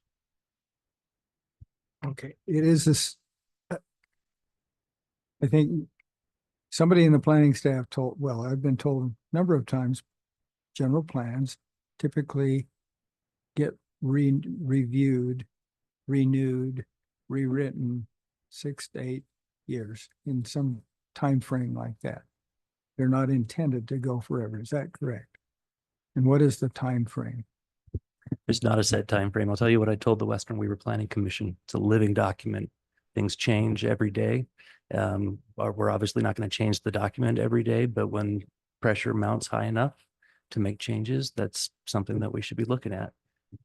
So that in that context, what this is saying is, if we're asking for that, let's make sure we clear that with the county commission before we go start spending resources on it. So if the 6 to 8 year time frame to do this renewal is just generally understood, we're out 8 years now. I assume the planning commission or the county commission is thinking we'll probably have to do a review of the general plan within the next couple of years or so. Yes, Is that Allocate. those discussions? been- those discussions have started. have Yes. started. So there is a sense they have that they're going to have to allocate some money in the next couple of years to redo the general plan. That's correct. Okay, thanks. Okay. Yeah. Cortland, whatever other changes. Yeah, what you're other gonna changes tell do we us have? about. There is one that they added pursuant to state code that has to do with decisions on land use regulations. So legislative decisions where you are the recommending body on a land use code change or other land use regulation. There's a state law that says if a county adopts an ordinance saying what I'm about to say, then the county commission can do this. And what it is if something comes before the planning commission and you do not take action on it, you do not make any recommendation on it one way or the other, then if there's an ordinance allowing the county commission to consider that a negative recommendation, they can do that. So for instance, an application for a code change comes before you, you table it repeatedly over the course of time. Then if the county commission has an ordinance in place, they can say that is the equivalent of a negative recommendation. So it just gives them the authority to move forward on their decision, even if you haven't made a recommendation yet. So they did put that in here, saying that if within 3 months after, let's see, oh, sorry. If you have not made a recommendation within 2 months after holding a public hearing on the proposal, or within 3 months after the county commission makes a written request for you to make a recommendation on the proposal, they may consider that a negative recommendation or the equivalent of a negative recommendation for their purpose of moving forward. I don't know if I explained that well. Any questions about that? Is it basically if we table an item, we have 2 months to make a decision, or they can just take it? Yes. It gives them Did they pass that jurisdiction ordinance? if you Because- fail to act. So is there an ordinance that says that? Yeah, they enacted that here as part of this ordinance, saying if, yeah, within 3 months after they make a written proposal, or within 2 months after your public hearing on it, whichever occurs first. I'm sorry, whose written proposal? If the county commission makes a written request for you to make a recommendation on the proposal, sorry, said that wrong. So hopefully that's fair enough. Okay. So those are the highlights from the ordinance. You're welcome to go read that. And then I also highlighted some aspects of the rules of order that I would like to go through, some of the more significant changes. A lot of the rules of order changes were consolidating, hopefully simplifying, clarifying, reducing some redundancy in the rules of order. But, again, we could easily find out in a second that one of those didn't happen. We'll see. So one of the things that they wanted to do was make sure that we didn't end up in a situation where the chair and vice chair multiple times just rotated offices. So the chair became the new vice chair and the vice chair became the new chair over and over again, maybe over a period of 6 or 8 or 10 years. So they put some rotation limits in there where if a member has served the full allowed time in one office, which is 2 consecutive full year terms, then they can't just swap, but a person who has served, I don't know if you want me to read the whole thing.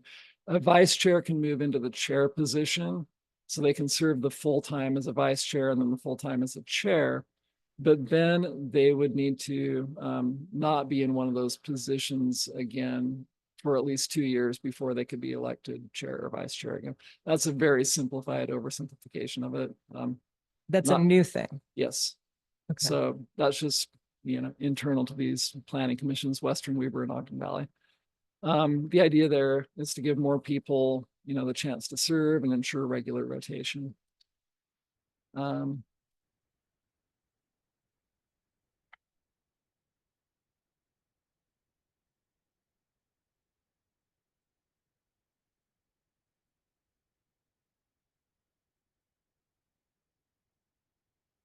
There were a couple of things, and I actually suggested this one. With respect to motions, there were some details in the rules of order that have tended to cause confusion. So the county commissioners were okay with these changes. Says the planning commission desires to avoid overly rigid formal procedural rules for motions, since excessive concern for strict procedural details can obstruct rather than facilitate achieving desired outcomes. All members of the Planning Commission shall strive to learn and follow the motion procedures below. However, in determining how strictly to enforce the procedures, the chair and the staff shall evaluate the impact of any procedural violations. If a violation does not create legal risk or adversely affect a person's rights, cause a lack of clarity about a decision, or otherwise cause concern about the validity or impact of the commission's action, then the chair and the staff may choose to disregard the violation, and the commission's action shall be considered valid to the full extent allowed by law. A violation of the motion procedures in these rules is not intended to create a cause of action for any person to challenge a decision of the Planning Commission. So the idea there was to, yes, have rules in place, but not make it so we get so caught up on all the procedural details that it just obstructs the flow of the proceedings.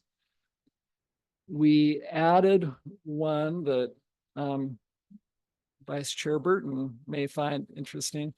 After a motion has been made, the chair and the staff shall ensure that the motion is clear and that the findings supporting the motion have been explained or referred to if it's a reference to the staff report. Then it says the chair may, but is not required to restate the full motion with all the supporting findings to ensure that it is clear for the record.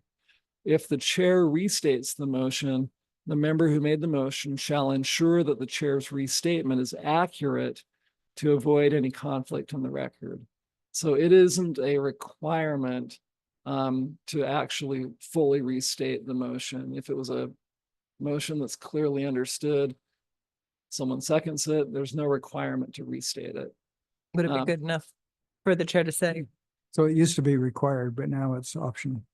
Yeah, I think the wording of it before was, it implied that it might have to be restated. So this clarifies that you don't have to do that. Is it enough for them to turn and say, do you need any of that restated? That's fine. Okay. It's totally up to the chair. Okay. Yeah. And as to friendly amendments, what we have now is kind of a two-layer process, which is actually basically the same as before, but hopefully simplified in the way it's worded. When a motion has been made but not yet seconded, it can be modified by the member who made the motion, either on his or her own or at the request of another member, period. So before a second is made, if anyone else wants to suggest an amendment, you just suggest it, and then the member who made the motion can say, yes, I agree to that, or no, I don't agree to that. After a second, then we actually have a motion and a second. It's the property of the commission, and any modification at that point actually requires a motion to modify the original motion. So we do get a little bit more formal once a second has been made. So at that point, you would vote on the motion to amend, and then if that passes, the motion has been amended.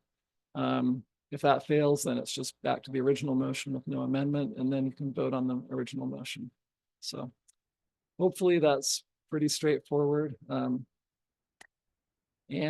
I think, yeah, those were the things I wanted to flag. Are you gonna send these to us? You know if they have received the amended rules of order? I don't.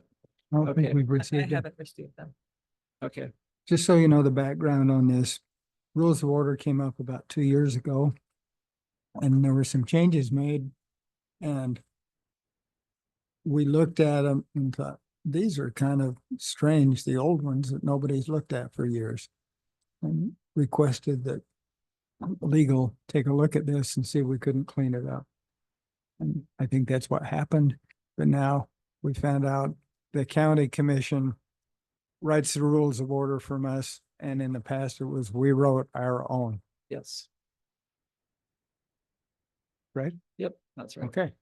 Well, Okay. thank you. And we will get you a copy of the amended rules of order. Do you care about the red line version, or do you just want the No, final just product? let's accept what's now The we're held final accountable product. to. I'll take both. Okay. Thank you. Okay.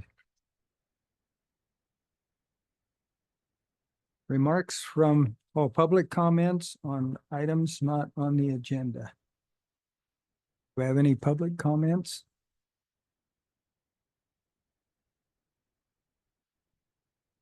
You know who I am. I'm Jan Fulmer, 3741 Red Hawk Circle in Eden, and I'll be quick so we can all go home. I do want the commissioners to know that I had tried to contact Chris from Cowboy Partners. We had a group of people who were willing to go and look at the other developments they had. I was not able to write down all the names of the developments, which started out with Liberty something, okay? But to be objective, we wanted to see what it was about. We had a consensus that it was not the right place for that development, okay? But we wanted to objectively look and see, okay, what have they developed and what does it look like now? So, but he never responded, so we didn't make it happen. But Cortland, I have a question for you. You were talking about Zoom attendance. Was that only for the commissioners? the Ogden Valley Planning Commissioners Zoom attending the meeting? Yes, Okay, there will still be Zoom attendance for the public, correct? I'm not aware of any change of that. I guess that would be a decision for somebody else, Okay. but the changes had nothing to do with Zoom being available for the public. It Okay, was all right. planning commissioner attendance. Thank you for that. Now, what I wanted to say here, and this has to be said, Charlie, I know a couple years ago you came back from some conference. Oh my goodness, and you were just ecstatic over this form-based zone, okay? Charlie, I've read that. I do comprehend most of the time what I read. I'll be darned if I understand that form-based zone. I don't understand it. In places, it seems to contradict itself, but also there's terminology in there I don't use every day. It would be like me trying to tell you how to develop an Intel processor and the circuitry needed for it, okay? Different languages, don't understand it. I would like to ask you though, I have been actually attending some of the Western Weber County Planning Commission meetings. There's been a lot of rezones going out in Western Weber County. How many form-based rezones have been done out there? There is one that's been applied, correct? You are sticking to the traditional, based on what a developer wants to do, to residential or multifamily dwelling for the townhomes. And there was also a proposal for affordable housing. The three commissioners absolutely loved for JDC Ranch, all single family homes, some townhomes. The commissioners wanted it deed restricted, owner occupied, no renting.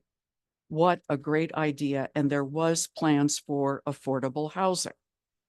Why can't we have something like that in Ogden Valley, in a right area, and forget this form-based zone and let's stick with our residential? Some developer comes in, he's got 30 acres. Okay. Instead of a form-based zone, let's say 10 of those acres is for multifamily dwelling. 5 of those acres or 15 of those acres is for single family homes. That way, if the builder goes belly up, you don't have a wide open ticket for somebody else to come in and develop what they want, which is exactly what the form-based zone does. So please, we have got to stop this. The form-based zone is not consistent at all with the Ogden Valley General Plan. And we need more complete plans as the state legislature passed in their 2023 session.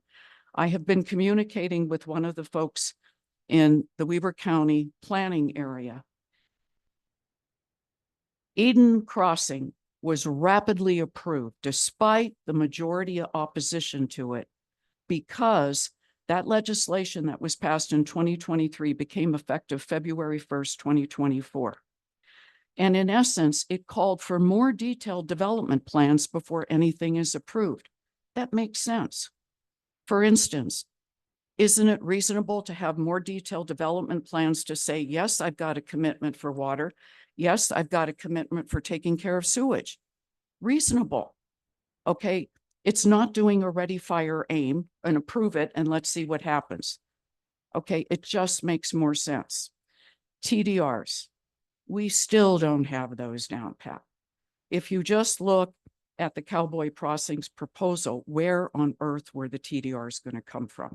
You're rezoning AV, with the AV3 to form-based between 150 and 170 development units in there. Where are the TDRs coming from? They're not coming from AV3. The other thing is the Cowboy Partners referred to their development as Newtown Eden. Eden Crossing was also referred to as Newtown Eden. There was a community meeting, correct me if I'm wrong, Charlie, where you got the community together around Old Town Eden to say, what would you want? And there's a gentleman there who's restored the blacksmith shop. He's restored a building from Western Weber County. He totally unconstructed and rebuilt in back of the blacksmith shop. It's consistent with the Old Town Eden architecture. That's exactly what the people wanted. There has been absolutely no community meeting for Newtown Eden. None, nada. And you do know that the original plans called for the retail area of Newtown Eden to go on a road in back of the post office. As a matter of fact, there's curbing cut between Zion Bank and what's it, First America Credit Union building. You can see where the curb goes like this because the road for Main Street, Newtown Eden was supposed to be there. But now we've got this concrete monolith there right on what was supposed to be the main street, which is a storage facility. And I know there's a story behind that. But please, please, no more form-based. It may be easy. You may think it's one size fits all, but it's destroying this valley. I'm sorry, I didn't mean to get emotional, and thank you very much. Thank you. Thank you for your concerns. Okay, comments from planning commissioners. Remarks. I have remarks. I would like to formally thank my fellow commissioners as well as the planning office for working with me over these last number of months when I was dealing with my ailing parents and I had to be away. I do take my commitment to the Planning Commission very seriously. And I wanted to be able to continue to honor my position while taking care of my family and being away. And I had met with Director Grover and he had given me permission to use Zoom to accomplish that. And I know that it's not ideal and that there were some hiccups here and there. And I just wanted to say thank you to my fellow commissioners because it meant a lot to be able to honor my commitment while honoring family responsibility. And I am officially back.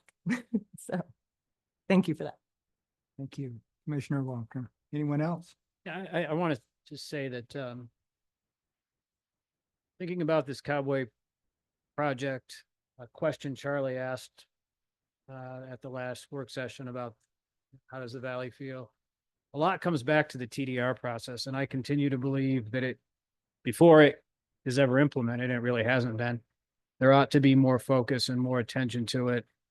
And it needs to be structured better so that it will help the valley going forward.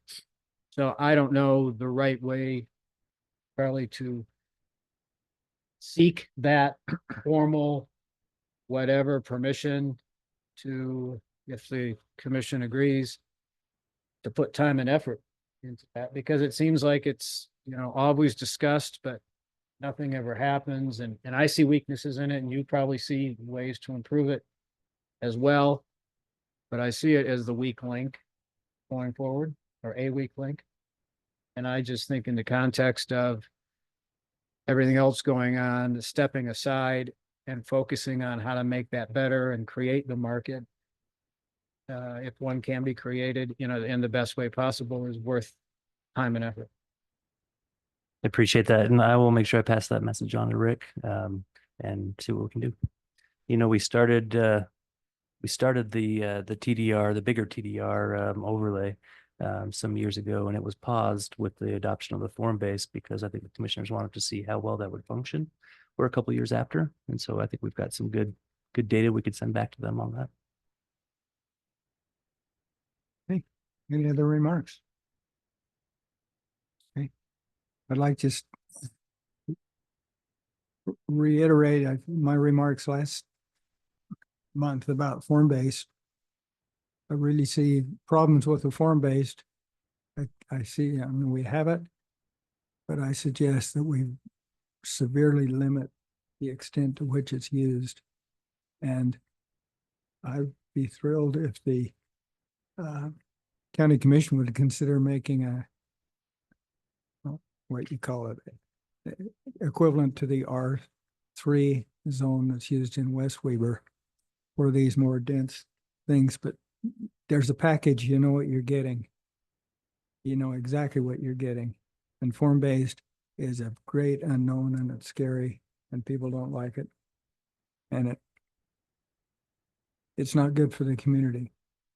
But please pass on that at least one commissioner would like to see consideration to getting an R3 available in the valley. We've got FR3 right now, which is about the same as R3. Is it? Mhm. Okay, And we could change it from FR3 to just R3, so it actually reflects what it is. because The F stands for floors. the general plan contemplates putting more density in some areas and less in others. And I think Commissioner Barber, with respect to the TDRs, when the market calls for them, they make sense. But trying to make them artificially work is really tough, because we got an artificial thing we're trying to prop up with artificial things, and we're just digging a hole. So that's my comment. Okay. Planning director report. Rick didn't want to do it, so he left town. But Charlie can. It's the only reason he's not here. I'm just kidding. No, great meeting today, and great discussion about the Cowboy Partners project. I think you guys put together a really good motion for the county commission to consider. I don't know how they're going to vote on this. They haven't given us, to my knowledge, any indication of whether they're in favor or against. So we'll see what happens. I just emailed you guys the additional findings from that motion. So I revised or reworded just a little bit, and I didn't write it verbatim. So if you'd rather me go back in and get verbatim, I'll do that. If you guys would rather me just make a couple of tweaks, if you see the need, I'm happy to do that too. Make sure I get it right before we get it to the county commission. Yeah. I'm sure the applicant will probably want to see this get to the county commission pretty quickly for some kind of a formal review. So think about that for maybe the next couple of days before I get it on their agenda. And then second, form base obviously isn't the silver bullet. I think it's a little bit of a straw man that represents some community discontent in the development, the nature of development in the valley as it is. But it's certainly not the silver bullet. And so if we need to go back to just standard Euclidean zoning, in our profession, standard Euclidean zoning, well, when you guys go to these conferences, you'll hear zoning reform, zoning reform, zoning reform.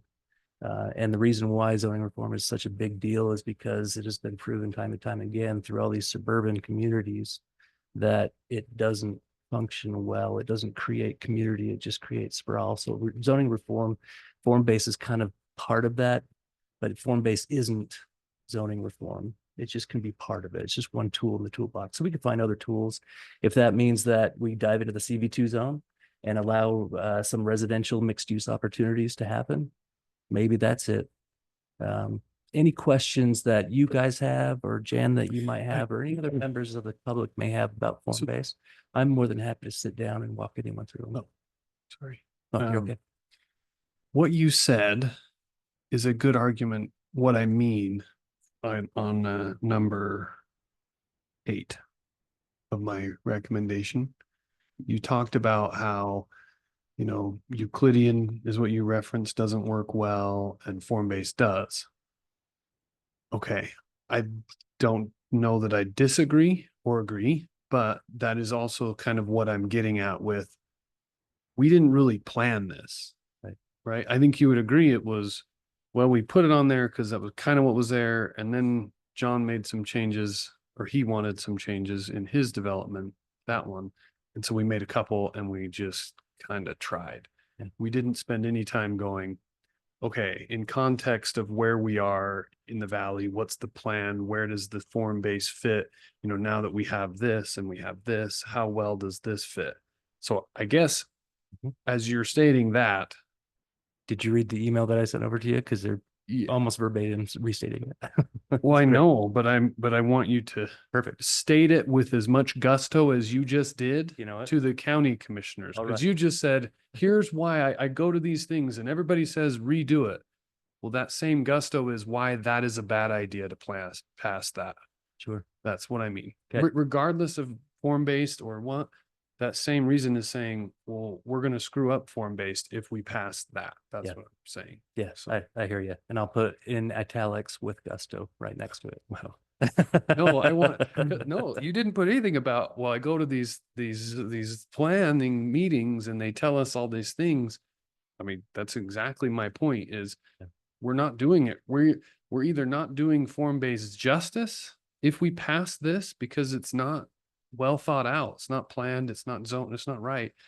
or just like you said, or phone base isn't the right spot there either way. Yeah. But you said that we need to look at doing those things, and if that's the case, yes, then this doesn't work, because we haven't had a chance to really go, how does this map work? How does it? Yep, I agree. Okay, my comment on this is that, so my very first meeting when I joined the commission a few years ago was when I believe form-based was adopted. I know I had abstained because I didn't know what we were discussing, but my understanding is it is on the books. So every applicant has the ability to come in and apply because it is a legal option in this county. We are discussing all the difficulties and how it may not fit and it needs to be revised or relooked at and all these things. And I'm not sure about the new rules about whether we can, I know we're sort of informally, hopefully making a recommendation that we look at it. But in the meantime, any and every applicant gets to come forward and we have an obligation To hear it. to hear it and decide on it and push it forward toward the county commission. That makes me nervous. If there's such a consensus between citizenry, recommending body, employees, that there's work to be done here, but we don't have any control to pause it. I know that, I don't know, formal, informal, but it needs, something has to happen or else we're just gonna get stuck with a lot of stuff. Mm-hmm. Sure. Okay. I'll make sure the county commission gets this. We'll have the full conversation with them and then they'll tell us what direction to go. And then I'll let you guys know what they told us. So we look for solutions that work together. We don't need form-based to have TDRs. Okay. That could be in an R3. Mhm. Could be. We could have mixed use in an R3. Mhm. We don't have to have form-based for that. Form-based could be useful in a very specialized situation. For example, maybe Nordic Valley. That's where we kind of started with the form-based. Mhm. Okay, ski resort, small area, could make sense there.